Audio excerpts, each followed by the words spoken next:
Joining us on the program tonight, Mr. Sudhindra Bhadoria of the BSP, Sambit Patra, national spokesperson of the BJP, and Neeta Chaudhary here in the studio with us. Let me ask Mr. Bhadoria first. Mr. Bhadoria, we've seen a lot of outrage, certainly firstly beginning with what happened regarding the comments against Ms. Mayawati. But today we've also seen very abusive language being used by the BSP against the BJP leader involved. Is that justified? What has the discourse come to?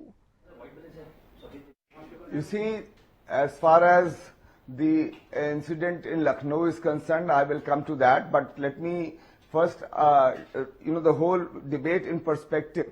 The incident in Gujarat, which was raised by Bahan Mayawati ji in the parliament, the nervousness grew in the Bharatiya Janata Party camp, and it is for this reason they heard abuses and foul language on Bahan Mayawati ji. It is in the background of what has happened in Maharashtra, where a girl was raped, her hands and feet were chopped off.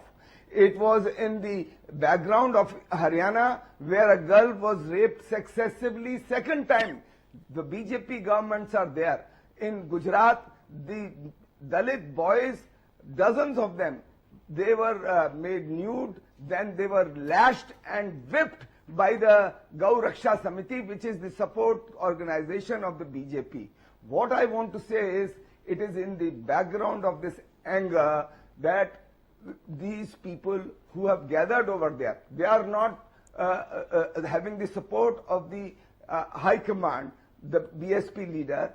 We as BSP workers believe in the Constitution and we work as per as the ideals of Baba Sahib Bhimrao Ambedkar. But let me remind that this is there is a background to this, and Bahan Mayawati ji never approves of, and it is she who has faced this. Tell me something. I mean, the BJP Prime Minister is tweeting on every small issue. He is tweeting on Bangladesh. Here so many Dalits have been killed, so many Dalits have been dehumanized, and above all, you're saying the he should biggest speak voice out. in this country, Bahan Mayawati ji, has been disrespected, her dignity has been challenged, and the Prime Minister is silent on this. This is why the people Sambit, in Uttar Pradesh are outraged all right, today. that's a fair point. That Sambit, let me take that to you. And would you concede that this has really been, a setback? Certainly, the party was quick to act and expel the leader in question last night. But is that going to be enough? Is the party in damage control mode because of one, a misstep after another on the Dalit issue? See, as far as the issue of Daya Shankar and the appalling comment that he made is concerned, this should be seen as an individual comment. This should not be seen as the view of the party. And in fact, any mature person would buy my argument. It's not that Daya Shankar's views were the party's views. In keeping with the audacity, in keeping with the seriousness of this whole issue, the party has expelled him from the BJP's membership. The party has removed him from the post as well. I mean, my friend from BSP, the spokesperson from BSP, he wanted that the Prime Minister should be tweeting on it. My question is, tweeting is important or acting is important? Certainly, anyone would say that acting is more important than a mere gesture. He's tweeting on other issues, on minor issues, but on this he's quiet. Let's not fight like this. Let's not fight like this. You already have a sore throat, my friend. I mean, don't misquote me. Don't misquote me. No one is misquoting you.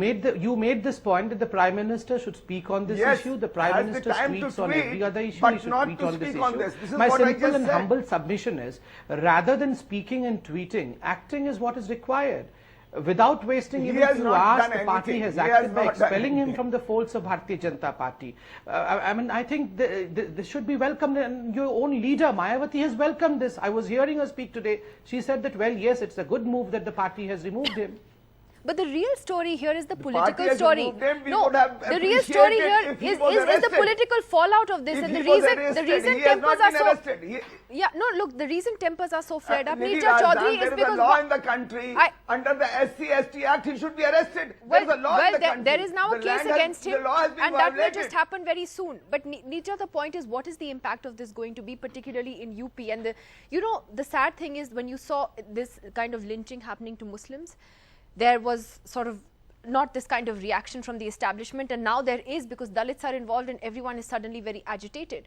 What is this going to mean ahead of UP? Look, you know, it was a very interesting speech of Mayawati today I heard it in the Rajya Sabha. It was a measured speech. A very important point that she made was, you know, the Constitution of India guarantees the Dalits their basic rights, but it is the mindset which remains the old mindset. Therefore, these things do not get implemented. And I think it's the mindset of Mr. Daya Shankar that led to a statement like that. It's a welcome thing that the BJP did. Within hours it took action. But Mayawati then said, what about what Sudhindra Bhadoria is saying? What about arrest?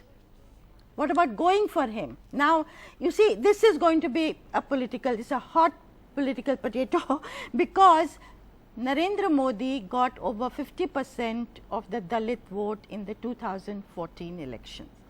Now, this is not going to be possible in UP because Mayawati is the person leading. Yeah.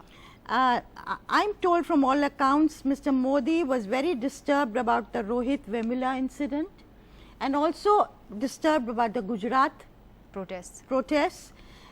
They were not worried about, for instance, JNU, which took place simultaneously or soon thereafter, but they were worried about Rohit Vemula incident because the Dalit vote is a very important factor for the BJP